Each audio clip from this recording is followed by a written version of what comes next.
Narito na ang Peak TV Balita ngayon.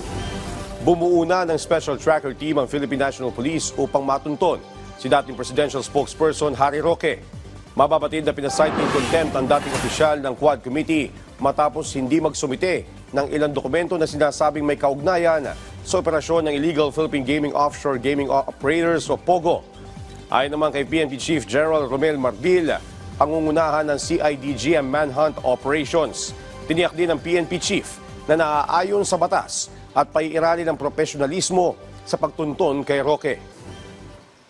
Tuloy-tuloy naman po yung paghanap po namin. Hindi naman po kami hihinto po. As long as meron po yung order, then we will follow po yung orders po natin.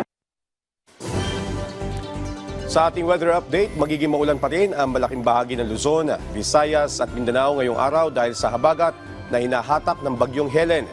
Ang sentro ng bagyo ay namataan ng pag-asa sa 1,150 kilometro hilagang silangan ng extreme northern Luzon. Taglay nito ang lakas ng hangin na 85 kilometro malapit sa gitna at pagbugso ng hangin na aabot sa 105 kilometro. Ito ay kumikilos ng pakanluran, hilagang kanluran sa bilis ng 25 kilometro bawat oras. Magiging maulan ng Palawan, Occidental Mindoro at Antique.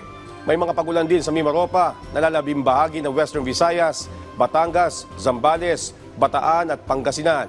Kalat-kalat na pagulan naman na mararanasan sa Metro Manila, Zamboanga, Peninsula, Barm, Caraga, Northern Mindanao, Cordillera Administrative Region, Bicol Region, nalalabing bahagi ng Visayas, Calabarzon, Central Luzon at Ilocos Region.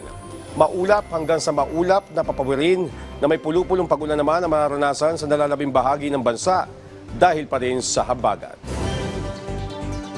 At yan ang mga balita sa oras na ito. Para sa iba pang updates, follow at ilike kami sa aming Facebook at X sa @PTVPH. Ako si Joshua Garcia para sa Pambansang TV sa Bagong Pilipinas.